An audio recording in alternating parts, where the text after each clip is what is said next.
But okay, Linkin Park had not only just a stereotypical machine behind them in reference to the studio and the recording, but they had a team of people around them just in general.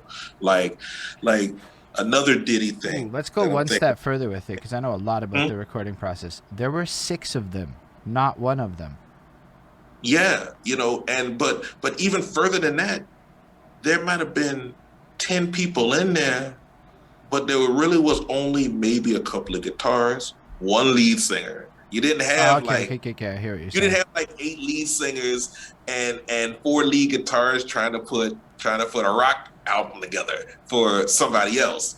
You know what I'm saying? Who's not in the same band you are. You just happen to be working the controls for them.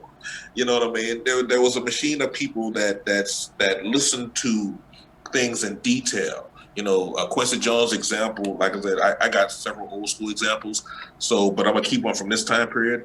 One of the one of the most underwritten things I saw on MTV in the early 2000s was Diddy's Making the Band. And not necessarily even the whole show, because the whole show was a crazy adventure. But there are moments in the studio when Diddy was recording those artists and he would stop them and be like, say this syllable this way.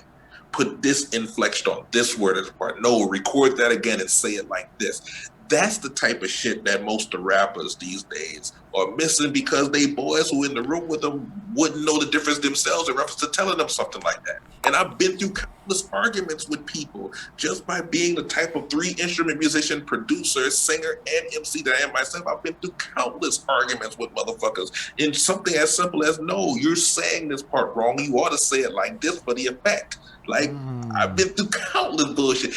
I had a singer one time when I was in college, and I ain't gonna say no names. I don't even remember her name at all. Anyway, I had a singer in college argue me down because I tried to tell her she was covering an Anita Baker song in the wrong key.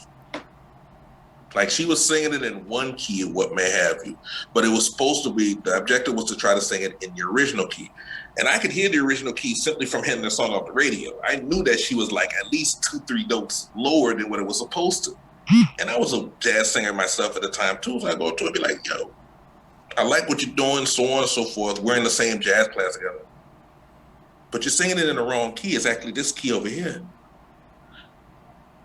I nearly got stereotypically cursed out over that shit because artists don't necessarily know what to do with somebody who, they all suspect some form of, oh, he or she trying to take my spot. This is why they saying this. I don't think it's that. And That I don't think it's so much. Yo, we're sensitive. I'm yeah, sensitive. It's way more. It's not even like I'm worried about you taking my spot. It's like I go through this process. Somebody will give me some harsh criticism, and I'll go get defensive like a motherfucker because I want you to think it's beautiful, and I want it to be like the best because I made it. So the part where you're able to point out that it's not the best and I have to do better makes me feel less adequate as a human being. Thus, I lash out. I swear to God, that shit is real. That I have to fight in my real life when dealing with criticism.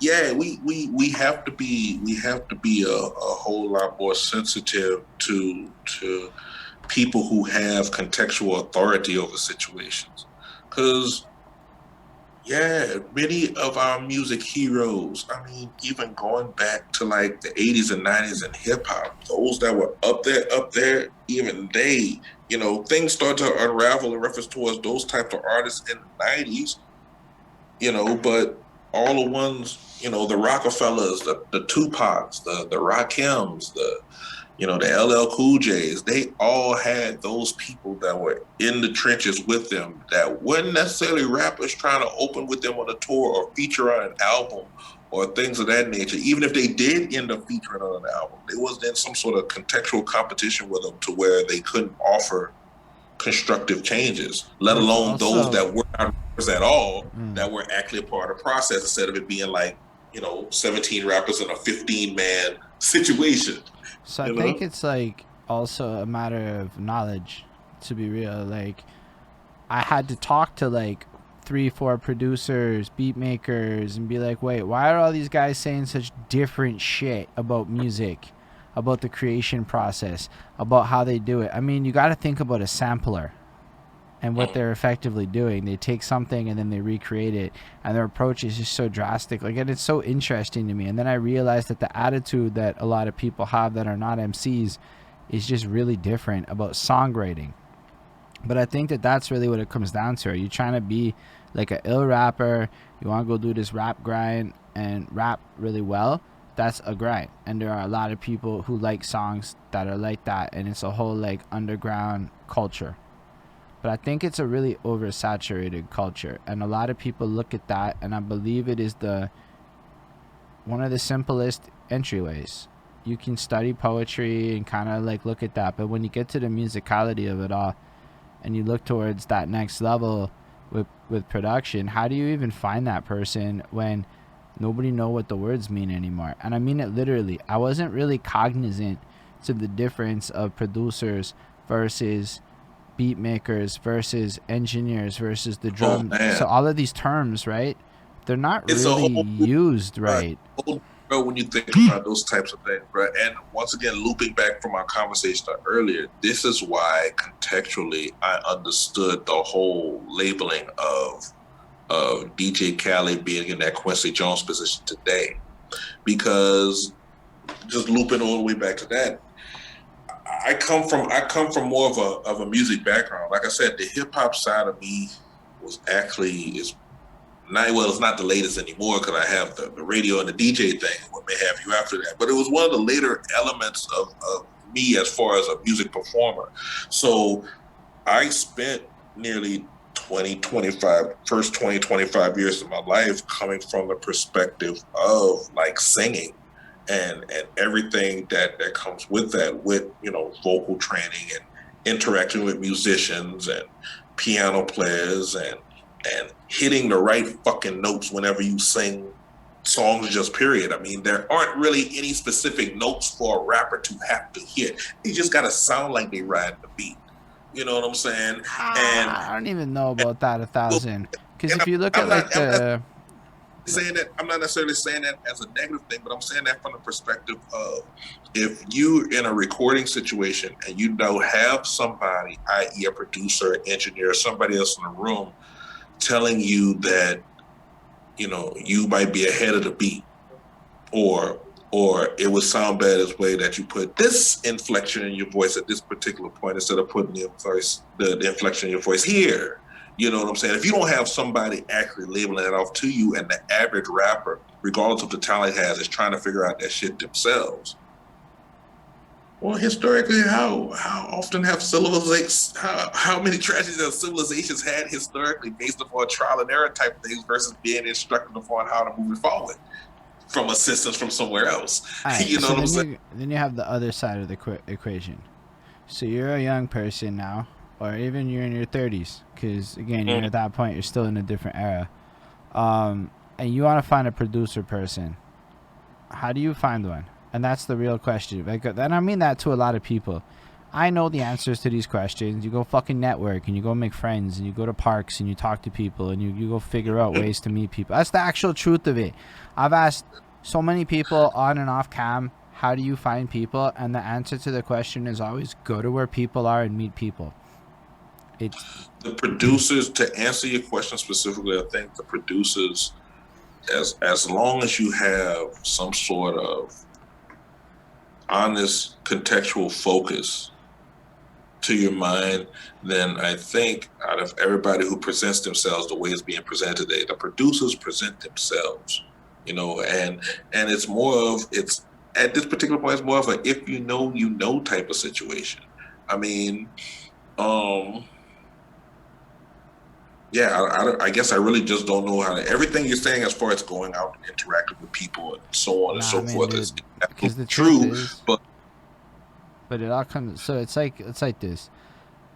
I think that the situation needs to be solved by a little bit of an education gap that has to get like filled out. It's part of why I'm doing this. It was for myself. It wasn't even so much because like, yo, I didn't understand the full value of going through the copyright process with the government.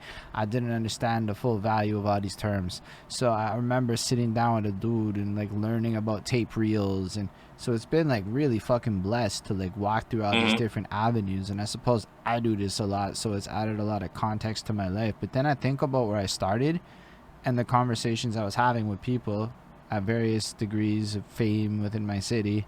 Um, and I realized there's not a lot of like correct understanding that's commonly shared. It's almost like a lot of the understanding is maybe a little bit gatekept based on XYZ reasons. And to be fair, a million answers to the question of why it's not really my place, but it doesn't look like there's a lot of great people educating people. It looks like there's a lot of bad information that gets filtered around in high frequency, so people are just really confused. And they really don't know which of the 18 people giving them advice is the correct one. Is it the guy saying fuck a promoter, go pay for ads? Is it a guy saying fuck that shit, do this? Is, you know, so it gets confusing to be a person navigating this world. It how can I compare it? Because I like laying examples and comparison. In case you ain't noticed that by now, I love it. it the game today reminds me of like an offensive playbook, especially in football, and it could be NFL or Canadian because I dig the CFL too. Shout out to the Alouettes, by the way, right? Hey. You have certain plays in the playbook that's designed to run the ball. You have certain plays within the playbook that's designed to pass the ball. You have certain plays within that same playbook. Then you have other sets of playbooks that's referenced towards the defense, whether they're going to rush, whether they're going to cover. You have trick plays and all kinds of stuff.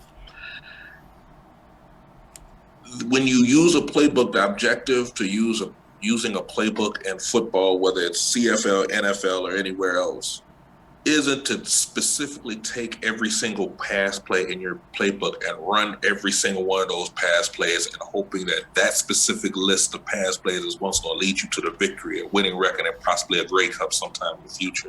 What you do with that playbook is you take a combination of that stuff from the running part, combination of that stuff from the passing part, some of that special team stuff, and maybe even a couple of the trick plays type situations. And you develop that into a whole entire plan for your team to try to win the goddamn game. So realistically, it's not necessarily any part of in the music of fuck one thing, do this. It's really just a feasible, realistic combination for yourself of a variety Yo, of things. It might not this even be all of them. man is spitting Find all you know, facts.